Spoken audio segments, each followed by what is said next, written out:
Halo sahabat BPS, ketemu lagi dengan aku Kak Ebi. Hari ini Kak Ebi mau bahas tentang sistem kerja mitra pendataan di lapangan. Jadi di video aku sebelumnya aku sudah bahas sistem kerja mitra yang pengolahan data. Nah hari ini aku bahas tentang yang pendataan di lapangan.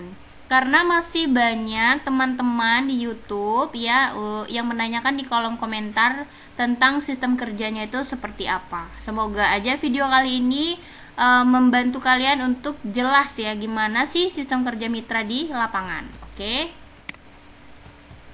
Nah, jadi kan sobat mitra itu ada dua ya. Satu pengolahan data, satu lagi pendataan lapangan. Pendataan lapangan itu juga ada dua. Satu, pendataan lapangan yang langsung mewawancarai responden. Satu lagi adalah petugas pengawas lapangan. Oke, cukup jelas ya. Oke, sekarang aku jelasin dulu yang petugas pendataan lapangan. Jadi, pendataan lapangan itu bertugas mewawancarai responden sesuai dengan survei yang dilakukan atau yang dikerjakan. Melakukan pengisian data di dokumen. Ada yang masih pakai dokumen ya, untuk daerah-daerah yang sulit sinyal. Jadi masih menggunakan kertas. Kalau untuk daerah-daerah yang mungkin sudah cukup sinyal memadai, itu sekarang rata-rata sudah menggunakan aplikasi yang namanya Fasih. Jadi di sana nanti sudah ada nama-nama responden yang akan kita datangi. Nanti kita tinggal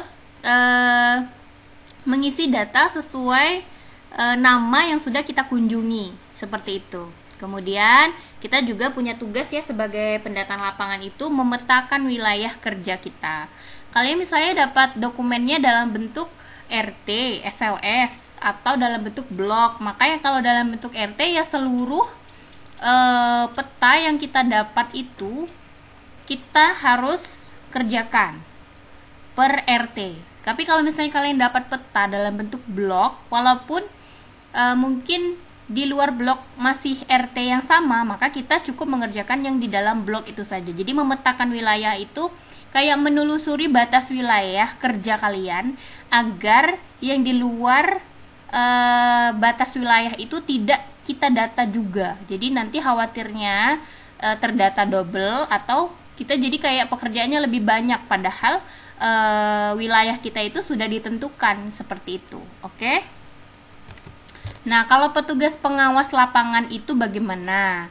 Jadi, petugas yang bertugas mengawasi kinerja pendata lapangan, memeriksa isian dokumen, menemani pendata lapangan jika ada kesulitan saat di lapangan, kemudian sebagai jembatan ya, sebagai kayak yang menghubungkan antara pendata dengan koseka. Koseka itu tuh kayak pengawas kita lagi di atas dari pengawas lapangan. Nah, jadi ada koseka. Nah, jadi aku jelasin dulu. Jadi mengawasi kinerja pendata lapangan. Jadi misalnya namanya itu PML ya. PML itu punya PPL di bawahnya. PPL itu ya tadi yang pendata lapangan. PML itu pengawasnya. Jadi misalnya dalam satu PML itu dapat 4 PPL. Jadi aku bertugas mengawasi 4 PPL di bawah aku. Gimana kerja mereka? Misalnya dari 4 PPL itu punya tugas masing-masing mendapatkan 4 RT. Berarti 4 kali 4, 16 RT yang aku punya tanggung jawab untuk mengawasi kerja mereka. Apakah mereka sudah mengerjakan berapa persen gitu kan. Itu kan kita bakalan ngecek gitu kan. Di Fasih pengawas itu punya sendiri. Kemudian tugas pengawas tadi yang memeriksa isian dokumen. Jadi kalau masih pakai kertas ya diperiksa satu-satu isiannya. Mungkin harusnya berkode 1 tapi terisi kode 2. Nah, itu perlu kita ingatkan kepada petugas lapangan. Kemudian menemani pendata lapangan jika ada kesulitan. Maksudnya menemani itu kadang ya ada warga itu yang dia nggak mau didata. Jadi kita sebagai pengawas itu membantu menemani untuk menjelaskan bahwa tujuan dari survei kita ini untuk ABCDE. Pokoknya meyakinkan responden yang susah ditemui atau punya masalah itu untuk bersedia di data seperti itu. Kalau misalnya sudah pengawas ikut tapi masih tidak ada penyelesaian atau solusi, barulah kita laporkan ke Koseka untuk dibantu ya. Kalau dari Koseka juga tidak bisa terpenuhi atau tidak bisa didata, maka nanti akan ada solusi lain dari Badan Pusat Statistik Kota. Seperti itu ya. Kemudian sistem kerja ya. Jadi kontrak kerjanya gimana? Nah, ini tergantung survei yang diikuti ya teman-teman ya. Jadi tidak ada kontrak kayak pegawai honor atau langsung kontrak 1 tahun, tidak seperti itu. Jadi kontraknya itu sesuai dengan survei. Misalnya kalian tahun 2024 nanti ada survei sensus pertanian lanjutan. Surveinya itu ketika kita diajak nih kan, dihubungi oleh BPS untuk mengikuti kegiatan itu, kita akan mengikuti pelatihan. Nanti dari pelatihan itu dijelaskan nih berapa lama kita bekerja. Misal kita bekerjanya hanya 1 bulan, maka kontraknya ya cuma 1 bulan itu saja. Jadi tidak akan diperpanjang lagi untuk 2 bulan 3 bulan, kecuali ya dalam keadaan di luar ekspektasi mungkin ya. Kadang ada kebijakan-kebijakan dari BPS itu mungkin yang harus diperpanjang kontrak kita, maka nanti akan ada konfirmasi dulu. Kalau misalnya sudah taken kontrak nih, sudah tanda tangan kontrak cuma 1 bulan, tahu-taunya selesai 1 bulan kita dihubungi lagi, diajak lagi untuk ikut kegiatan yang 2 bulannya, ya berarti kita kerjanya cuma 2 bulan itu saja ya. Dan gajinya pun yang dibayarkan ya cuma bulan pertama dan bulan kedua. Ketiga, keempat, kelimanya kalau kita tidak ada ajakan atau tidak ada konfirmasi dari BPS, ya kita tidak akan menerima gaji karena kan kita tidak bekerja. Maka di rentang waktu itu kita bisa mencari pekerjaan lain. Jadi jangan patokan di BPS aja, jangan ya. Jadi kalian boleh nyambi di luar dari kerja sebagai BPS. Seperti itu ya, sebagai BPS, sebagai mitra maksudnya ya. Kemudian waktu pendataan. Waktu pendataannya gimana ini Kak Ebi? Sebenarnya aku jelaskan maksud aku fleksibel itu bisa ditentukan sesuai kondisi kalian gitu kan. Nah, misalnya nih kalian pendataan sudah taken kontrak 1 bulan pendataan sensus pertanian lanjutan 2024. Contoh ya. Nah, dalam 1 bulan kan ada 30 hari kita bekerja. Nah, misal kalian tanggal 1 Januari itu mulai turun pagi hari. Pagi target kalian sampai jam 2 siang atau sampai jam 12. Itu ya terserah kalian aja. Kalian punya target sehari dapat misalnya 10 responden. Gitu misal. Ya sudah dari pagi sampai jam 12. Nanti kalian pulang gitu kan, jam 12 pulang ke rumah atau istirahat atau mungkin mengerjakan pekerjaan lain sampai jam 3 sore atau jam 4 sore. Nanti jam 4 kalian turun lagi ke lapangan untuk melanjutkan lagi pendataan kalian tadi. Boleh ya. Jadi itulah maksud aku fleksibel. Ditentukan atau disesuaikan dengan jadwal kalian. Tapi tetap punya target dan tetap bertanggung jawab menyelesaikan pendataan itu dalam kurun waktu yang ditentukan kayak gitu ya. Boleh nggak turun sore atau malam? Boleh. Tapi kalau turun malam itu saran aku sih harus konfirmasi ke ketua RT biar agak aneh aja gitu kan kalau kita pendataan bawa nama Badan Pusat Statistik tapi kok malam-malam, pagi siang sorenya ngapain, jadi agak aneh. Kecuali ada responden kita yang memang sulit ditemui ketika pagi nggak ketemu, siang nggak ketemu, malam sore juga nggak ketemu. Ternyata kata tetangga hanya bisa ditemui malam mbak, habis maghrib.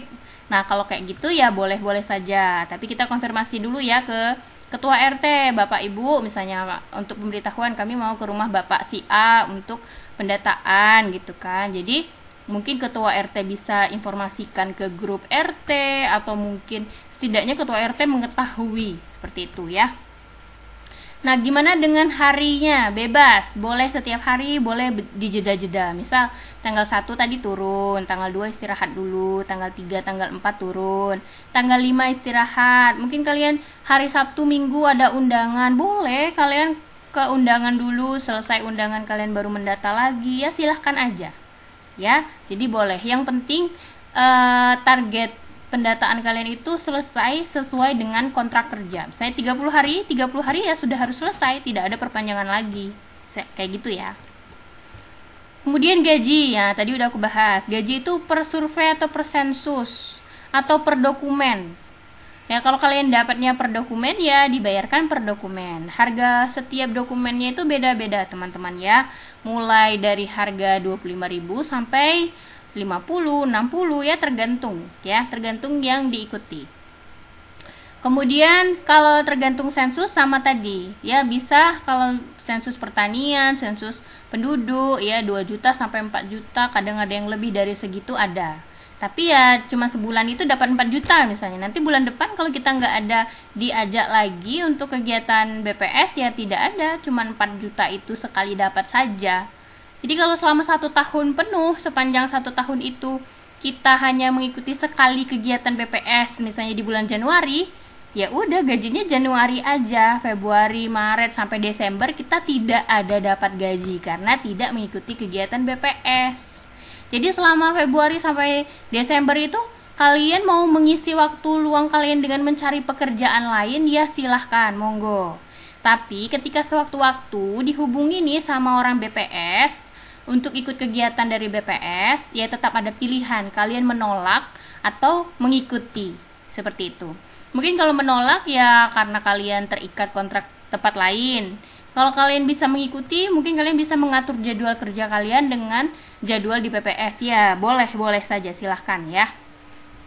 Statusnya nih, bekerja sesuai kontrak, sudah aku jelaskan tadi. Kalau kontraknya sebulan ya sebulan, kalau 2 bulan ya 2 bulan, kalau setahun dapat gaji terus ya. Ada nggak ada ya yang kayak gitu, ada.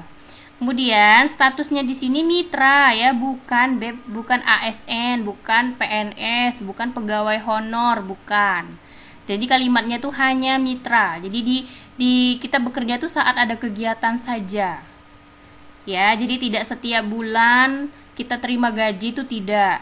Terima gaji kalau kita sudah taken kontrak atau sudah diajak ikut serta dalam kegiatan BPS, kayak gitu ya. Perlu diingat juga bahwa peserta mitra yang lulus tes kompetensi ya, tahun 2024 untuk pendataan 2024 maksudnya ini ya, tidak menjamin kalian akan mengikuti kegiatan survei atau sensus di PPS. Jadi yang sudah lulus itu tidak menjamin kalian itu pasti mengikuti survei atau sensus. Contohnya saja kayak di Kota Bengkulu yang diterima pesertanya ada 700 orang, ya kan? Nah, tidak mungkin dalam 1 tahun itu 700 orang itu dipakai semua, ya. Bisa saja bergantian, bisa saja benar-benar tidak sama sekali nama kita itu diajak gitu ya. Karena dari 700 itu sistem pemilihan pesertanya bagaimana itu kita belum mengetahui. Cuman harapan kita ya memang kita diajak gitu ya. Tapi kalian jangan kayak terlalu berharap banget bahwa dalam setiap kegiatan survei itu kita pasti lulus mengikuti gitu ya. Walaupun status kita sudah mitra. Jadi nggak semua tuh ikut kegiatan survei atau sensusnya walaupun sudah berstatus mitra. Begitu. Ya, karena kenapa? Karena setiap kegiatan dari BPS itu tuh tidak selalu banyak yang dibutuhkan. Kadang cuman berapa ratus orang, nggak sampai jumlah maksimal 700 mitra yang lulus tes tadi. Ya, jadi walaupun kalian sudah terdaftar sebagai mitra di SK Keputusan Kepala BPS RI, kalau saran aku sih kalian juga tetap ada nyambi pekerjaan lain sembari menunggu informasi dari BPS untuk mengikut sertakan kalian di kegiatan survei atau sensus mereka, kayak gitu. Oke? Itu saja tadi video aku ya, atau info dari aku terkait gimana sistem kerja mitra di lapangan dan sistem kerja mitra yang di lapangan tapi berstatus pengawas. Mungkin sekian dulu. Jangan lupa bantu KIB dengan subscribe, like, dan share. Terima kasih.